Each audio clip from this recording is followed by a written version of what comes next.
अभी तो यासीन मलिक को पकड़ के अंदर डाले, ये प्रधानमंत्री जी के निवास में जाके उनको बिरयानी खिलाते थे।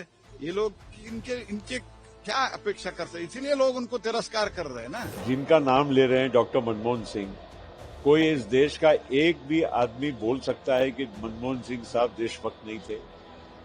कोई भी ये भी बोल सकता है कि मनमोहन सिंह साहब ने देश के प्रधानमंत्री रहते हुए कोई भी ऐसा काम किया जिससे देश का कहीं भी नुकसान हुआ हो? कांग्रेस पार्टी और डॉक्टर मनमोहन सिंह की गवर्नमेंट ने 12 साल में पाकिस्तान को अलग थलग करके रखा। लोग टेररिस्ट के साथ, हफीज वगैरह के साथ तो संपर्क में थे, तो पहले भी आया था, एक एफिडेविट के द्वारा हुआ है। मीन्स इनका अप्रोच क्या था? आज देश में टेररिस्ट एक्टिविटी क्यों कम हुआ है? क्योंकि हमारा अप्रोच बहुत स्पष्ट है। ये नॉनसेंस हम टॉलरेट नहीं करते।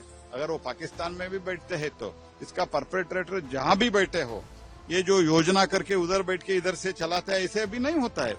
तो जैसे प्रधानमंत्री जी ने और गृह मंत्री जी ने बार बार कहा है, रक्षा मंत्री ने घुस के मारेंगे, ये तो हो रहा है। अभी तो यासीन मलिक को पकड़ के अंदर डाले, ये प्रधानमंत्री जी के निवास में जाके उनको बिरयानी खिलाते थे।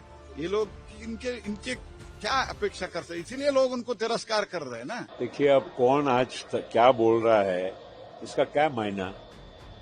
जिनका नाम ले रहे हैं डॉक्टर मनमोहन सिंह, कोई इस देश का एक भी आदमी बोल सकता है कि मनमोहन सिंह साहब देशभक्त नहीं थे?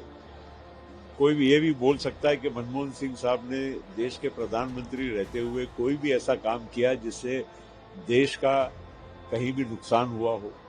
कोई ये भी कह सकता है कि मनमोहन सिंह देशभक्त नहीं थे? ये सारी बातें बेबुनियाद है।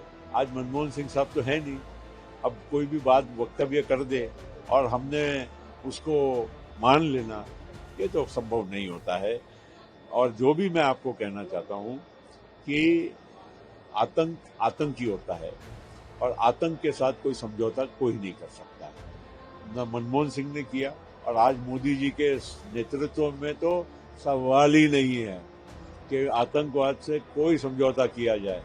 पहलगाम में आए तो घुस घुस कर मारा ऑपरेशन सिंदूर के माध्यम से। उस टाइम पे बालाकोट, पहलगाम हुआ, वो अपना कौन सा हुआ, बालाकोट हुआ, जवाब कैसा दिया? तो ये है मोदी जी की आज की रणनीति, आज की जो हमारे भारत की सरकार की जो नीति है, उससे कहीं आतंक का समझौता नहीं हो सकता। एक खूंखार आतंकवादी के बयानात या उसके एफिडेविट को क्या जो देते हैं, जो कि जेल में है और जिसको हमेशा जो है वो आतंकवादी घटनाओं की वजह से जेल में रहा और इस तरह की बयानबाजी करके अपने बचाव में कुछ कहता होगा और जो जेल में है कुछ कह रहा होगा, कुछ कहलाया जा रहा होगा, उस पर मैं टिप्पणी नहीं करना चाहता।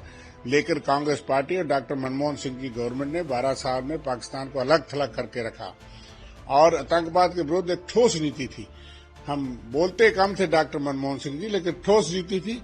वो पाकिस्तान के रहने वाले होने के बावजूद पाकिस्तान नहीं गए, लेकिन मोदी जी तो बिरयानी खाने लाहौर चले गए थे, बिन देश को बताए, बिन बुलाए, शाले बैंड करने और पाकिस्तान के ISI को बुला करके पठानकोट आतंकी हमले की जांच करवाना भी शुरू हो गए थे और ये 56 इंच का सीना दिखाने वाले थे।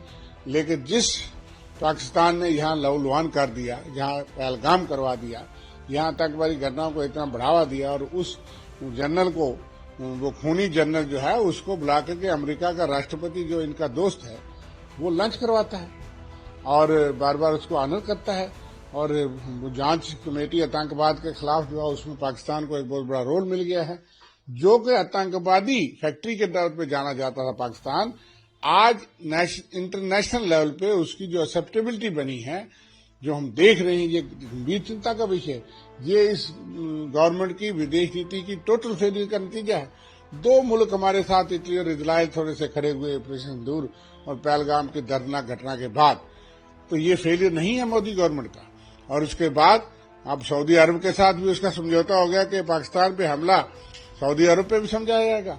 तो ये खतरे तो बढ़ रहे हैं और आप कांग्रेस की नीतियों पे जो उस पे एक आतंकवादी के एफिडेविट पे सवाल उठाएंगे, जिस कांग्रेस ने और मनमोहन सिंह ने पाकिस्तान को एक्सपोज करके अलग थलग करवा दिया, इतने सैंक्शन करवा दिए, आतंकवाद को यहाँ बिल्कुल कमजोर करवा दिया और आपकी नीतियां ठीक नहीं।